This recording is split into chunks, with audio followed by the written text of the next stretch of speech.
नमस्कार, मैं हूं आशीष चित्रांशी और आप देख रहे हैं the news launcher. Hot topic with Hemant Atri. Screen पर लाइए हेमंत जी को। स्वागत है हेमंत भाई आपका। राहुल गांधी विदेश दौरे पर हैं, 4 अलग-अलग देशों की यात्रा पर और कई देशों के राष्ट्राध्यक्षों से भी मुलाकात। कोलंबिया के राष्ट्रपति से भी उनकी मुलाकात की कुछ खबरें आई हैं। लेकिन कोलंबिया में भारत से दूर कोलंबिया में राहुल गांधी ने 56 इंची वाले जो साहेब हैं, उनका चेहरा जो असली चेहरा है वो पूरी दुनिया को दिखा। राहुल ने कुछ ऐसा भारत और मोदी के इकोसिस्टम को लेकर के कहा जिसके बाद भाजपाइयों में खलबली मच गई। भाजपाई और अंधभक्त ये दोनों के दोनों गोडसे के रास्ते पर चल पड़े। अब गोडसे का परिचय तो देना नहीं है इस देश में। हालांकि मैं सोशल मीडिया पर देख रहा हूं एक आध ऐसे ऐसे पोस्ट आज हैं जिनको हम दिखा नहीं सकते। जितनी गालियां मतलब वो उन्होंने अपने जीवन में सीखी हैं अपने माताजी से, पिताजी से, भाई बहनों से, कुछ ऐसे हैं अंधभक्त ट्रोल्स, घटिया इंसान। वो इंसान नहीं है, वो पशुओं से बदतर हैं, जो महात्मा गांधी को लेकर के ऐसी गालियां लिख रहे हैं। लेकिन उन पर कुछ नहीं होगा इस देश में। अभी एक आप कोई एक ट्विटर हैंडल खोज लीजिए, कोई मोदी और योगी पर आपत्तिजनक टिप्पणी कर ले, आप देखिए उसको ढूंढ निकाला जाएगा, उसका घर ढूंढा जाएगा, बुलडोजर आएगा, घर ढा दिया जाएगा। उसके पैर में जो आजकल हाफ एनकाउंटर एक प्रचलित है, हाफ एनकाउंटर किया जाएगा और फिर उसको जमानत तो मिलनी ही नहीं है। लेकिन गांधी गांधी अहिंसक, उनको गाली देना अलाउ है, लोग दे रहे हैं गाली। आप चले जाइए, आप अमेरिका में बैठे हैं, वहीं पर एक्स में जाइए मस्क की मदद से और आप तलाश लीजिए। खैर, विषय वही है, मैं विषयांतर नहीं हूं, विषय वही है। गांधी को जब गालियां दी जा रही है तो गोडसे के रास्ते पर भाजपाई और अंधभक्त चल पड़े हैं। क्यों चल पड़े हैं जरा हम दिखाते हैं सिलसिलेवार, फिर चलेंगे सीधा हेमंत जी के पास। देखिए, attack on democracy, biggest threat to India, Rahul Gandhi in Colombia. Colombia में राहुल ने कहा कि डेमोक्रेसी पर जो अटैक हो रहा है भारत में, वो भारत के लिए सबसे बड़ा खतरा है, सबसे बड़ा थ्रेट वही है। राहुल गांधी को ही सुनवा देते हैं, हेडलाइन तो हमने दिखा दिया, लेकिन राहुल गांधी को सुनवा देते हैं। भैया प्ले कर दीजिए clip. But at the same time, there are also fault lines within the Indian structure. There are risks that India has to overcome. Which are those risks that you see? The single biggest risk is the attack on democracy that is taking place in India. Because India has multiple religions, multiple traditions, multiple languages, and India actually is a conversation between all its people. And different traditions, different religions, different ideas require space. And that the best method for creating that space is the democratic system. And currently there is a wholesale attack on the democratic system in India. So that's a risk. This other big risk is risk between different conceptions, different parts of the country, right? Some 16, 17 different languages, different religions. So allowing these different traditions to thrive, giving them space to express themselves is very important for a country like India. We can't do what China does, which is suppress people and run an authoritarian system. Our design just will not accept that. Wholesale attack on democracy, सिर्फ attack नहीं है, wholesale attack है। और इस बात को हम कई बार रेखांकित कर चुके हैं कि होलसेल नहीं, सुपर स्टॉकिस्ट भी यही है, मैन्युफैक्चरर भी यही है। यहीं से झूठ और अलोकतांत्रिक बातें यहीं गढ़ी जाती हैं। खैर, ये भाषण का जो मतलब पूरा वो जो उनका प्रोग्राम था उसका एक छोटा सा हिस्सा था। इसके और हिस्से हम आपको पहले दिखा चुके हैं, लेकिन ये सबसे रिलेवेंट और सबसे ताजा है। इसके बाद भारत में क्या हो रहा है जरा वहां भी नजर डालिए। दिखाइए भैया जरा हेडलाइन। रजत शर्मा पत्रकार कहे जाते हैं, इनके चैनल का जो पोर्टल है उसकी एक हेडलाइन है, वो दिखा दीजिए। रावण आज भी मौजूद, बस चेहरा बदल गया है। राहुल और तेजस्वी की तस्वीर के साथ बीजेपी ने जारी किया पोस्टर, भी इसको रोक दीजिएगा। मैं इसी हेडलाइन को चेंज करता हूं, रावण आज भी मौजूद, बस चेहरा बदल गया है।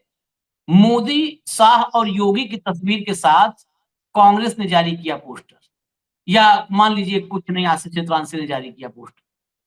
कितना मिनट सरवाइव करेगा पोस्टर डालने वाला, ये मुझे कोई बता दे। और क्या ऐसे ही लिखा जाएगा, पोस्टर जारी किया जाएगा? ये ऐसे जो कहते हैं भक्त ना, तमाम आते कहते हैं बरनौल, अरे बरनौल पूरे शरीर में पोत के भागेंगे सब। ये जो रजत शर्मा कथित पत्रकार वगैरह है, यही भागेंगे।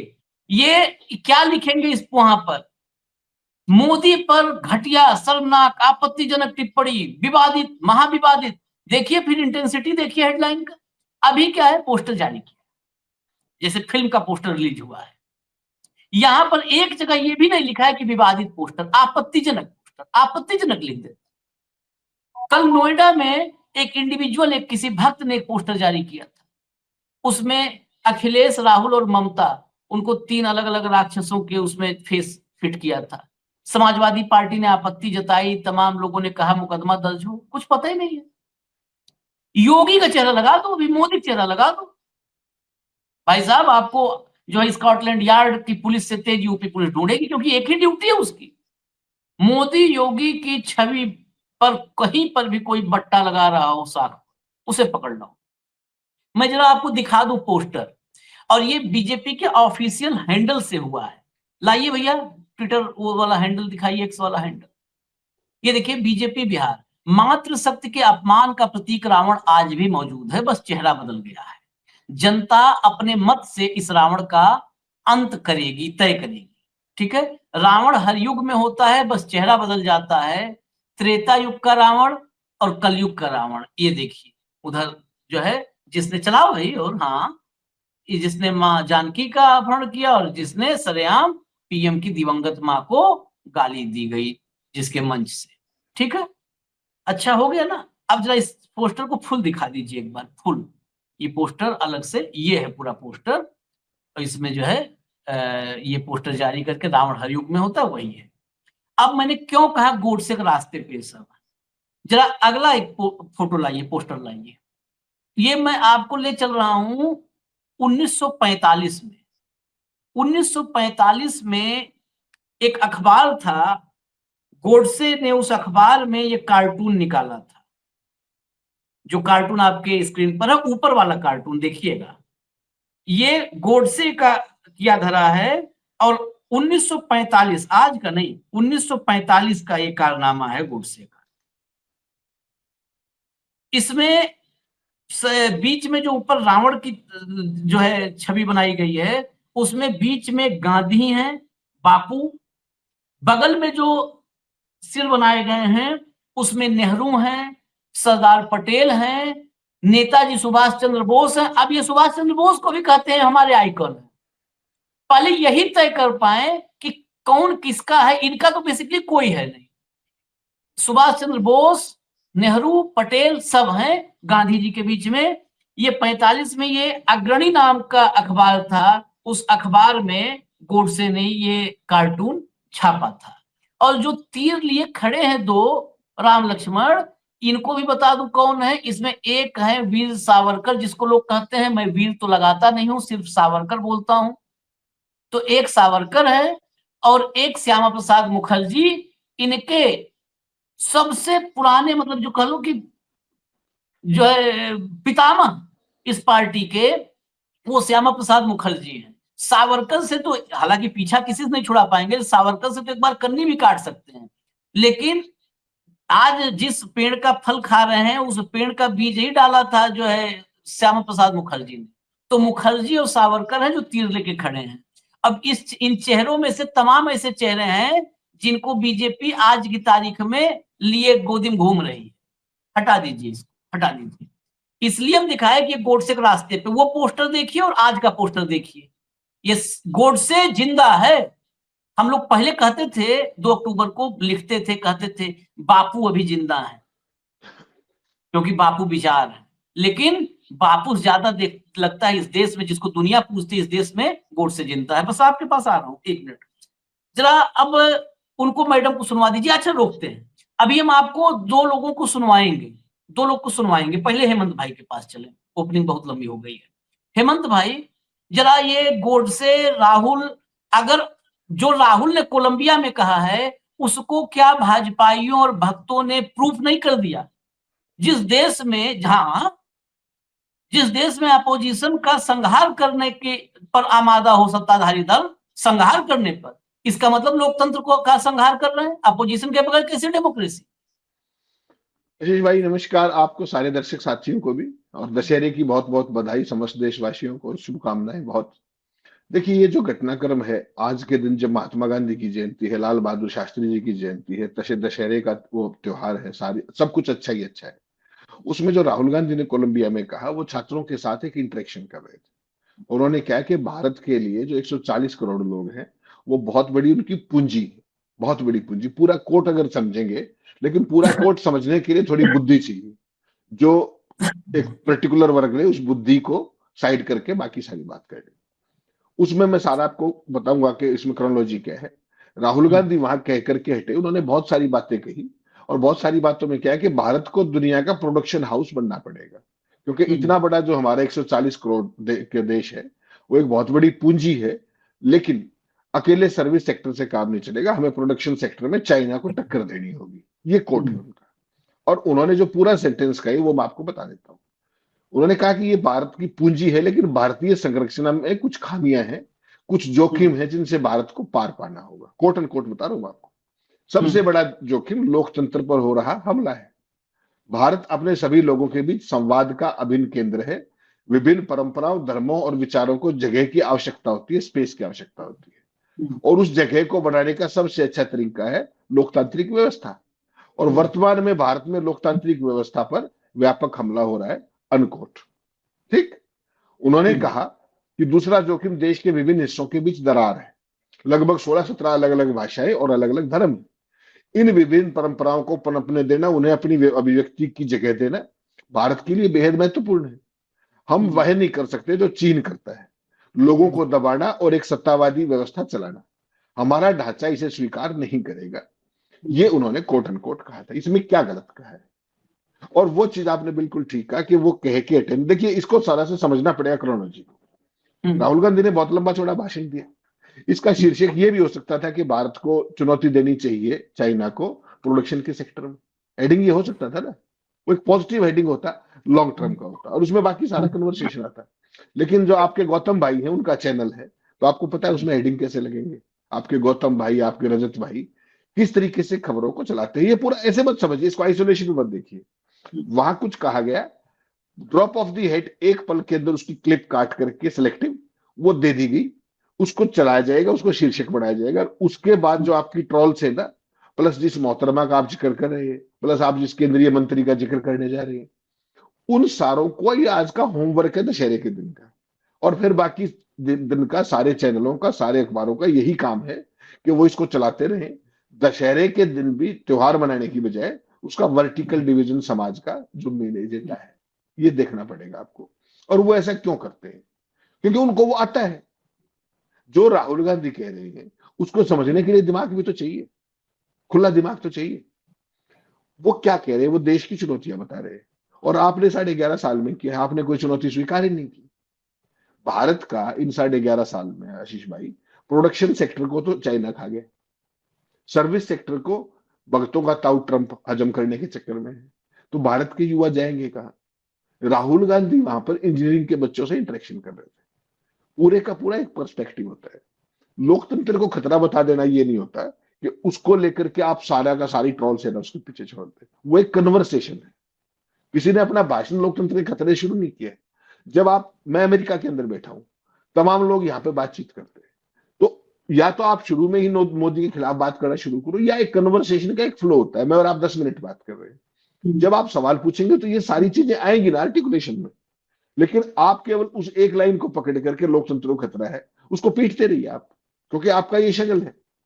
राहुल गांधी ने ये तो नहीं कहा कोलंबिया में जाकर के कि भारत कहां जन्म ले लिया यार, दुनिया भारत के बारे में ये सोचती थी। जो मोदी बोलते हैं। वो भारत का अपमान आशीष भाई वो होता है देश के सामने। जो अब अमेरिका के अंदर मैं हूं, किसी आदमी से पूछ लीजिए, हर आदमी ये कह रहा है कि आज की तारीख में हमारे लोकतंत्र खतरे में है। सेना की जो स्थिति कर दी ट्रंप ने 2 दिन पहले, आपको ध्यान होगा, उन्होंने कहा कि जो जो बिना बुलाए सर्वोच्च सेनाओं का कमांडर पहुंच गया, ट्रंप कमांडर्स की मीटिंग में, रक्षा मंत्री मीटिंग ले रहे थे, 40 मिनट बोलता है और सेना को जो कुछ बुरे से बुरा कह सकता है कि जिनको रहना है रहिए, जिनको जाना है जाइए, और पता नहीं क्या क्या। तो यहाँ पे वो चर्चा है। तो मैंने पूछा कि भाई ये क्या, और उन्होंने कहा कि हमारे यहाँ डेमोक्रेसी खतरे में है। तो अब इसमें खबर क्या है कि ट्रंप की हरकत बताऊं मैं या डेमोक्रेसी का खतरा बताऊं? पूरा आर्टिकुलेशन देना पड़ेगा, तभी समझेंगे ना दर्शक। इन्होंने वो 2 लाइन पकड़ ली और वो 2 लाइन पकड़ करके सारे के सारे जुट गए। कंगना राणावत ये बता रही कि राहुल गांधी क्या है, सोच के देखिए एक बार। गिरिराज ये लोकतंत्र बता लिखवा लो उससे, खाली बस लोकतंत्र लिखवा लो पन्ने पे, बस पता चल रहे। जाएगा। अरे भाई उसके लिए 2014 में देश आजादी हुआ है, सोच के देखिए आप, जिसका बौद्धिक स्तर ये हो। और वो वैसे नहीं कहा उसने, उसको इस ऐतिहासिक वाक्य के लिए कालांतर तक जाना जाएगा, वो इतिहास में दर्ज होगी, मेरे और आपके भी नहीं, संघीय इतिहास के अंदर, कुपड़ों और कुतर्कियों के इतिहास के अंदर वो दर्ज हो गई, अमर हो गई। तो यहां दौड़ आशीष भाई अमर होने की चल रही है। ये मूर्खता का अमृतकाल है, यहां पर इसी तरह की चीजें चलेंगी। अगर आप कन्वर्सेशन में देश की समस्याओं में अगर आज डेमोक्रेसी को डेंजर में नहीं बताओगे तो कब बताओगे? इसमें क्या गलत है? लेकिन चूंकि डेमोक्रेसी अगले मानने को तैयार नहीं, डेमोक्रेसी की डेफिनेशन उनको नहीं पता, उनके संघ के कंसेप्ट में डेमोक्रेसी नहीं है। वहां तो 1 नेशन 1 लीडर का कंसेप्ट है, कर लीजिए आप क्या करेंगे। तो राहुल गांधी रावण भी दिखेंगे, राहुल गांधी जो तेजस्वी भी दिखेंगे, अखिलेश भी दिखेंगे, ममता भी दिखेंगे। जहां जहां से आप डरते हो वो सारे आपके लिए राक्षस है। इसको आप स्वीकार कर लीजिए ना कि इनको इतना ही सिखाया गया है। और मैं फिर आपको एक बात कह रहा हूं, पूरी केवल और केवल ये गुस्से के पात्र नहीं, ये रहम के पात्र है। ये बौद्धिक तौर पे दिवालिया लोग हैं। जब कोई व्यक्ति डेमोक्रेसी में भरोसा ही नहीं करता आशीष भाई, उसने कुछ पढ़ा ही नहीं डेमोक्रेसी के बारे में, तो और क्या कहेंगे वो? आप मुझे बता दीजिए। उनका तो कंसेप्ट ही नहीं है ना ये। वो तो बेसिकली एक फासिस्ट सोच चाहते हैं। उस फासिस्ट सोच में सवाल मुक्त है, जवाबदेही मुक्त है, हर तरीके का उसमें है। तो फिर आप उनसे क्या उम्मीद करते हैं? देशवासियों को देखना पड़ेगा कि जो असली सवाल आपके हैं उनकी चर्चा करने वाला देशद्रोही है, उनको सामने लाने वाला देशद्रोही है, या उनको स्वीकार ना करने वाला देशद्रोही है। देश को आज चाहिए रोजगार, आप 2047 का चेक दिए घूम रहे हो विश्वगुरु। विश्वगुरु होके क्या हो जाएगा वो आप बता नहीं रहे। 2014 में जब आप सत्ता में आए थे, तब से लेकर के आप आज तक देश की पर कैपिटा इनकम में क्या इंक्रीज हुआ, एम्प्लॉयमेंट में क्या चीजें हुई, उन सब का जवाब दिया कीजिए ना। वो तो देना नहीं आता आपको। एक बार 2 करोड़ रोजगार साल के देंगे, कोई पूछ नहीं किसी की हिम्मत नहीं, ना कोई प्लेटफॉर्म। इसको बेहद सामान्य भाषा में आप ये कहेंगे कि ये दौर बदल रहा है। और ये अपने हिसाब से, एक मैंने बताया आपको गौतम भाई के चैनल पे आया, उसको चलाया गया, उसको काट करके जिन प्रवक्ताओं के आपने नाम भी नहीं सुने कहाँ कहाँ है, वो सारे लगे पड़े, राहुल गांधी ये, राहुल गांधी वो। और कंगना रनावत का तो अपने आप में जो बयान है, क्या कहोगे आप इसको? मैं तो इस तरह के लोगों की चर्चा करना ही पसंद नहीं करता, आपको पता है। लेकिन आज की हकीकत है ये कि ये देश को वहां फासिस्ट मानसिकता जो इनकी है बाई ट्रेनिंग, जो सोच उनकी है, उसको देश पर थोप रहे हैं। और लोकतंत्र अगर इससे खतरे में नहीं होगा तो किसको होगा? कल तक सोनम वांगचुक को कंधे पे बिठाए घूमते थे, फिर वो एकदम देशद्रोही हो गए। दूसरा, लोकतंत्र की बात, इस देश का उपराष्ट्रपति 21 जुलाई को इस्तीफा देता है, कहा है वो आज तक? किसी के घर में रह रहा है? 2 लाइन पूछ के दिखा दीजिए, कोई मिलके दिखा दीजिए उनसे। अभी 2 दिन पहले 25 तारीख को आपको पता है देवीलाल जी की जयंती पर रैली थी, उनको बुलाया गया। मैंने पहले दिन कहा था वो आएंगे ही नहीं, उनको अलाउड नहीं। तो देश के अपने ही सरकार के उपराष्ट्रपति को नंबर 2 संवैधानिक पद वाले का ये हाल कर सकते हैं, तो राहुल गांधी तो विपक्ष में है भाई, तो उनसे ऐसी उम्मीद क्यों कर रही है? ये ट्रोल सेना है, ये अपना काम कर रही है। और इनको ये देखना पड़ेगा कि ये देश का युवा इन बातों को समझने लगा है, और जब ये पूरी बातें समझ में आ जाएंगी फिर कहां भागेंगे। तो राहुल गांधी जो कर रहे हैं, आप अगर विदेश में जाओगे तो आपसे सवाल पूछेगा कोई, तो आप क्या कहेंगे? आप कहेंगे डेमोक्रेसी बहुत जबरदस्त फलीभूत हो रही है, मोदी जी गांधी जी की विचारधारा, क्या आप ये बताएंगे? हेमंत बता भाई, दीजिएगा। भारत में लोकतंत्र किस स्थिति में है? जिस देश में गोडसे हावी होगा, उस देश में लोकतंत्र किस स्थिति में है? और राहुल गांधी की बातों पर मैं तो इस बात के लिए आज तारीफ कर दूं, मैं राम का पात्र नहीं मानता इन सब। इन्होंने राहुल गांधी की बात को इंडोर्स किया, आज मोहर लगा दी, यस मोहर यस लगा दी। आप ये राम के पात्र कैसे हो सकते हैं? आप बताओ कि गांधी के पीछे छिप करके राजनीति करते हैं। सुबह सुबह राजघाट गए थे, इनको राजघाट जाने का हक है, जिसके ऑफिशियल हैंडल से 45 55 साल उधर और 25 इधर, 70 साल 45 55 उधर, 55 उधर और 25 इधर, 80 साल, 80 साल बाद गोडसे को जिंदा कर दिया भाजपा ने।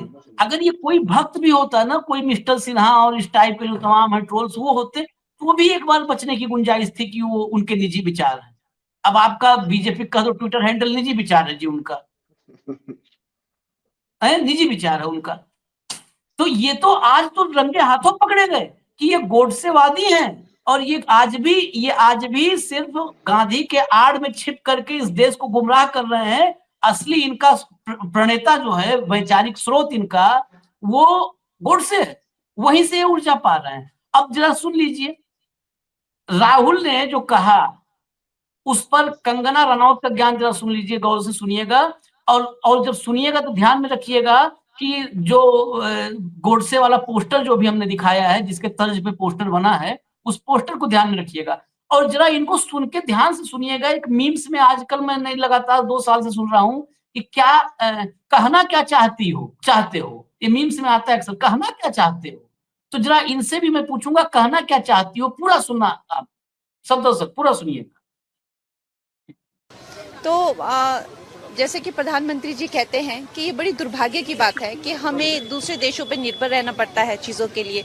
तो अब वो समय है कि हम पूरे तरीके से जो है वो आत्मनिर्भर बने।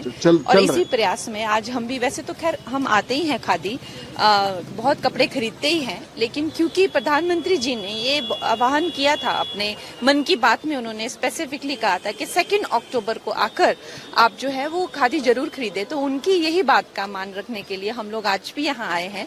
वैसे तो मैं आती ही रहती हूँ, लेकिन मैं बाकी लोगों से भी ये डेफिनेटली कहूंगी कि हम कहीं ना कहीं मैं उनको कोई वो नहीं कर रहे, हम खुद बिल्कुल बह गए थे जिस तरह से सब लोग प्रमोट करते हैं, हम बिलबोर्ड्स देखते हैं, ये पूरी वेस्टर्न, आप ट्राई करिए, आप खादी के कपड़े ट्राई करिए, आपकी पूरी जो है वो पूरा आउटलुक लाइफ को चेंज हो जाएगा देखने का, और कितना रीजनेबल है। और अगर हमारा कुछ पहनने से हमारे देश को सशक्तिकरण मिलता है, हमारे देश में जो है गरीब लोगों के परिवार पलते हैं, तो व्हाई नॉट। मैम, आपने बोला कि एक तरफ देश को सशक्तिकरण मिलता है खादी पहनने से, वहीं दूसरी तरफ राहुल गांधी कोलंबिया में है, वहाँ फिर से डेमोक्रेसी का अटैक के लेके बात कर रहे हैं कि डेमोक्रेसी जो है वो इंडिया में खराब हो चुकी है, और जो इम्पोर्टेंट सेक्टर है, इंजीनियरिंग हो गया, मेडिकल हो गया, यहाँ पर अपॉर्चुनिटीज हैं, लेकिन लोग आपस में लड़ते रहते हैं रिलीजन के नाम पे। उन्होंने सरकार को अटैक किया। देखिए, ही इज अ डिसग्रेस, ये जानते हैं सब कि वो देश को हर जगह बदनाम करने का, देश की निंदा करने के लिए, देश की आलोचना, मैं ये सरकार की नहीं कह रही,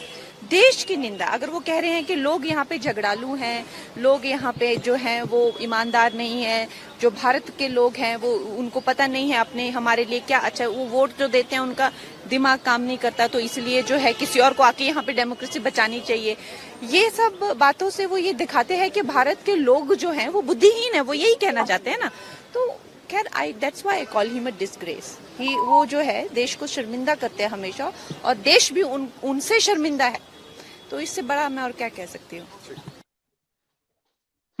जब गिरिराज सिंह को सुना दीजिए तब क्लोज करें जो है फाइनल कमेंट लेके। गिरिराज सिंह अगले हैं। कांग्रेस की स्थिति है, जाकी रही भावना जैसी, प्रभु मूरत देखी तिन तैसी। कांग्रेस आरएसएस को समझने के लिए राहुल गांधी को अभी कई बार जन्म लेना पड़ेगा। ये आरएसएस एक ऐसा संगठन है, जब भारत में मुख्य बात आ गई, 7 जन्म लेना पड़ेगा। गिरिराज सिंह की सच्चाई को सलूट। सिर्फ राहुल गांधी को नहीं, इस देश को भी संघ को समझने में 7 जन्म लेना पड़ेगा। और समझने के लिए आपको कंगना रनौत की मदद लेनी पड़ेगी कि 2 अक्टूबर को खादी खरीदो, कपड़ा खादी का, ढांचा खादी का और आत्मा गोडसे की। वाह कंगना जी।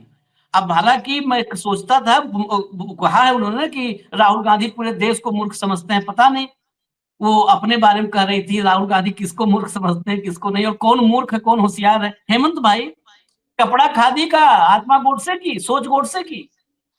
आशीष भाई, ये तो नई सच्चाई है, फ्रॉम टॉप टू बॉटम। आप कल का मोदी जी का भाषण देख लीजिए, आज जो संघ प्रमुख ने कहा है उसको समझ लीजिए।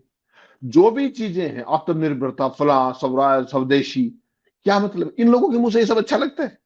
अरे भाई, जो लोगों के अमरीक जो जो अंग्रेज लोग थे भारत में, जो भारत में राज करते थे, उनका कभी तब विरोध किया, उसके बाद आज विरोध करते हो? कभी नहीं करते।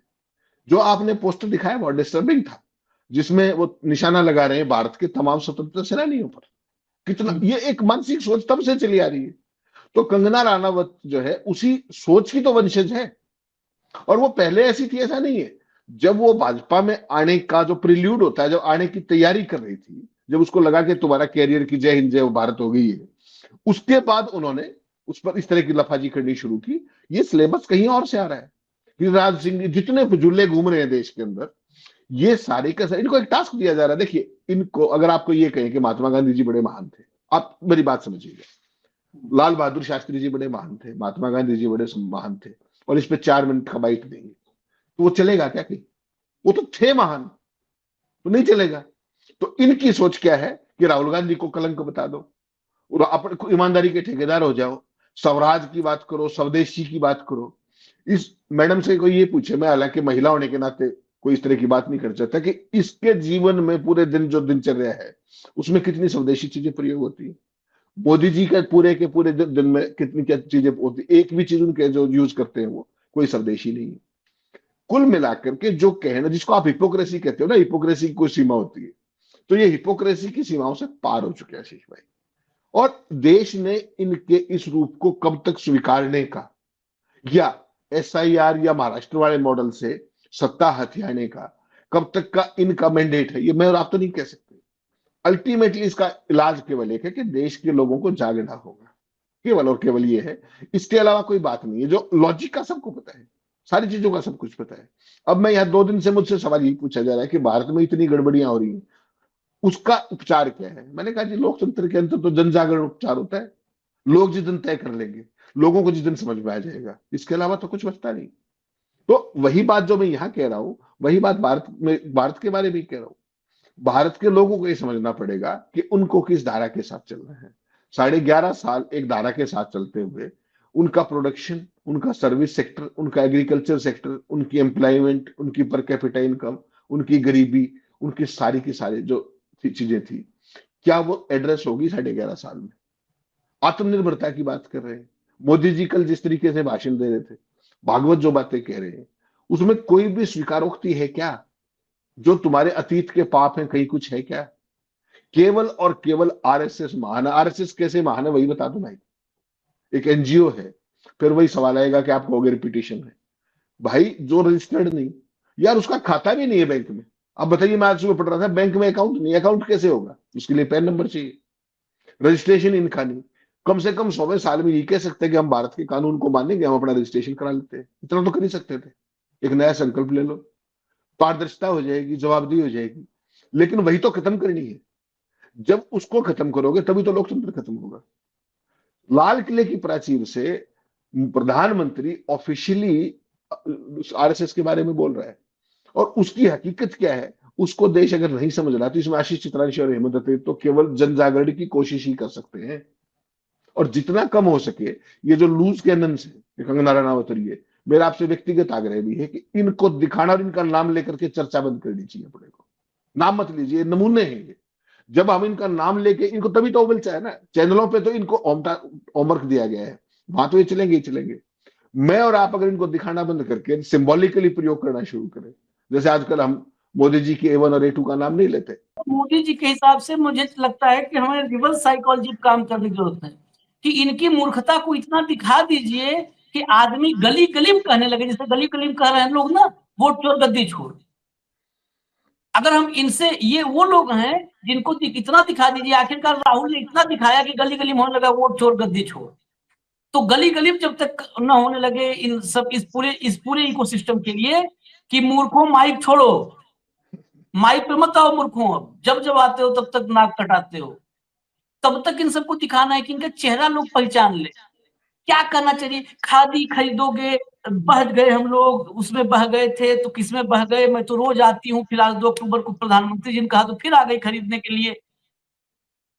अब आपके पास पैसा है, मोदी जी 2 अक्टूबर कहें 3 अक्टूबर कह देंगे, फिर आ जाओगे। उससे पूछो जो फटा हुआ बनियान पहन के खेतों में खुद ही, उस किसान से पूछो महाराष्ट्र के, जाग दो ज्ञान चला, जो खुद जो है पत्नी पीछे से पकड़ी थी और बैल की जगह खुद को नाद रखा था हल में, बेशर्म।